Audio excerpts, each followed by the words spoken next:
Well, it is very helpful, isn't it? Because idioms, it's hard to understand those idioms if you just read it word by word. No, not at all. I mean, if you see an idiom, if you try to break it into separate parts and try to combine it, it doesn't work that way. Yeah. The sum is more than its parts. For example, if a certain passage says, be under the weather. Be under the weather. Yeah, then what you does that go mean? like, how can you be under the weather? Weather isn't a tangible thing. No. So you get confused. What does that mean? It actually means to be sick. Oh, See? okay. So you can't break it into parts and then try to re-scramble it? Yeah, re-scramble? Re-scramble it and try to understand it. You have to know it as a whole. So it contains a whole different meanings. It is. Right? I mean, there's another expression called speaking of devil. Speaking of devils, I've heard a lot. I mean, and then you'd say, oh, is this a religious passage? That's wrong. You're wrong. Right, You're on the wrong page. Right. Oh, it means that there's a similar 속담 in Korean. 호랑이도 제 말하면 나타난다. Yeah. Well, I mean, do this kind of English proficiency test, does it help to improve your English? Absolutely. I mean, TOEIC is for your basic foundation, right? But you can't just have foundation. You have to build something over it.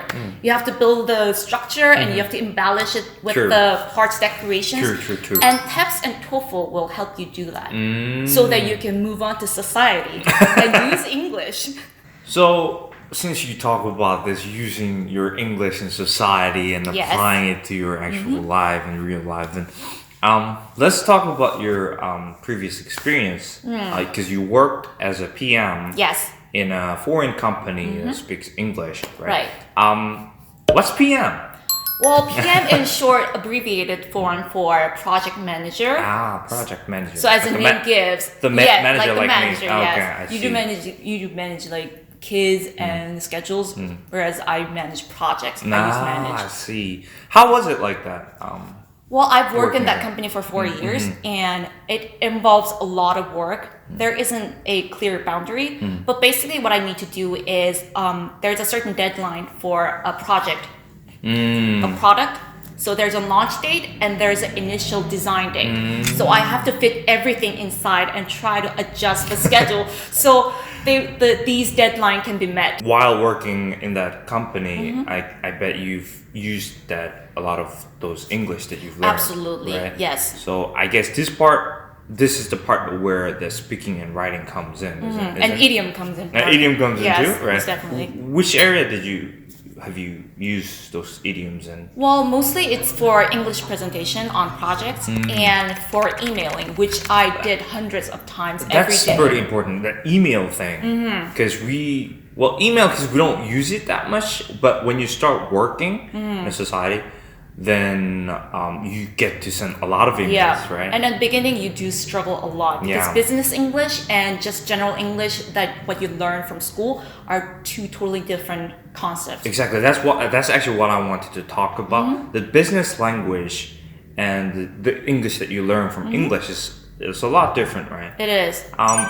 Walk us through, like what are the biggest differences? I mean, the purpose is different. Just general English is for conversation. You need to have a friendly chat. Like, Jeanette, how are the kids doing? All that. But business English is different. There's a certain purpose. Right. You have to convey information you want to send. True. And then you have to get that information from the recipient. Right.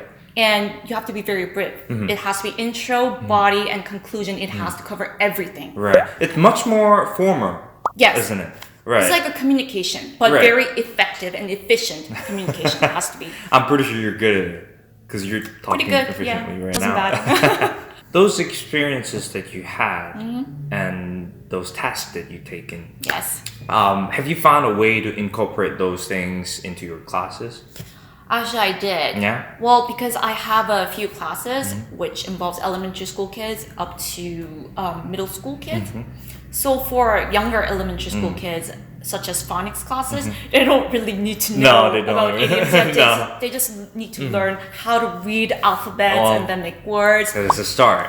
But after that, once you're in like 5th grade or 6th grade, I'd like to incorporate the idea of idiom in their mind. They don't need to know like every expression. True. But they need to be prepared to actually see that in reading comprehension part once they move into middle school. And if they have built that basics about idioms and the expressions, it'd be easier for them to adjust once they actually go into that class. That's great, because you're talking about this idioms a lot, right? Yes, I do. What are the idioms that they would see a lot within the books? Within the books? Yeah. Well, things like be under the weather and speaking of the devil, those things you might also see. And there might be something, actually, my hands are tied. My hands are tied? Yeah, like that. Tied? Yeah, I mean, you'd say, for example, if you see on the passage, my hands are tied on this matter, you might think my hands are tied on this matter, so I'm focusing on this matter. You might think that, but it's wrong. It means there's nothing I can do about this matter. I see. So you might see that in a passage like that, and if you divide it into pieces, you won't be able to understand. Right. If you don't know those idioms, you might get the passage wrong. Right. You might not get the main idea of this. You will be on a different page. Right. So it is quite important. So if you want to find more about those idioms, well, I think there's a teacher. Yeah. I think she's gonna do a great job. I'm pretty good. So I think I gotta ask a lot of questions to her too, because if I don't know the idioms, I might not get the point of this passage. No. So, well, can I take your class? If I feel like it. Okay. Just kidding. You're welcome. Well, since you're the expert of this matters, Anna. Yes.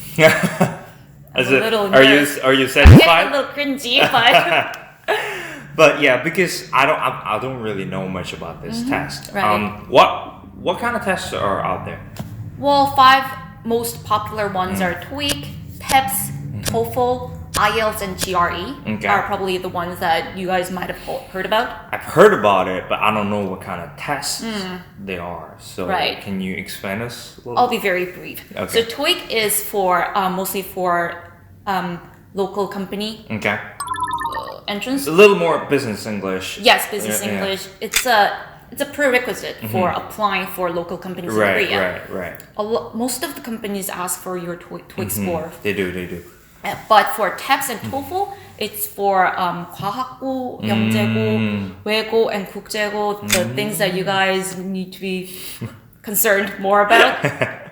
So it's for those, and also it's for transferring to different universities and entering medical school. It's to see, even for 의전원, yes. Oh, I see. Because it's the purpose of the TOEFL test is to see that you are capable of taking English. The courses in English. Right. So that's pretty much. So it's a little more advanced compared to TOEIC.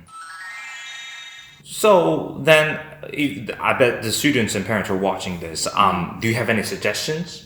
On amongst these tests, like what do you suggest for them to study? Before you actually start studying for certain tests, you need to be sure that the test is what you are looking for. The score is what you need to achieve some target that you have. For example, if you're trying to join a company, TOEIC is your thing. But if you're trying to get into like 과학고 or 영재고, like other purposes, you have to do TEPS and TOEFL. So you need to sort out what you're going to use that test score for, and then start studying to be more efficient. So the point is setting the goal and the purpose, choosing the purpose of yours. Yeah. So you know what you're aiming for. Okay. What kind of contents do you recommend for students to watch or read to improve their English proficiency? Yes. Well, I mean, these days there are WatCha and can I say? Well, I don't know. Certain OTT platforms that you can use to access TV series in English and other languages as well. So do try to take advantage of those platforms. For example, the ones I've watched was How I Met Your Mother and Friends, Modern Family. Those are the really popular ones. And also recently I've been watching TV series called Brooklyn Nine-Nine. Brooklyn Nine-Nine. It's a really funny story. It's a comedy about American cop. Also, there are books that I read too. And she always reads a try lot to because I know you read a lot. I do. And I do like classic novels. Classics are classics for a reason. And there's a reason. Yeah, like Wuthering Heights or Jane Eyre, all those classics. It helps with your English as well.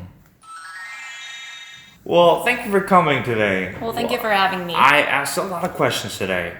That you did. Yeah, that I did, because you had quite a experiences in your life. So, thank you for sharing that. So, if you were wondering about, if you have more questions about any tests or any experiences in Canada or in foreign company, then she's always available. I'll be here. Yeah, so say bye. Bye. Bye.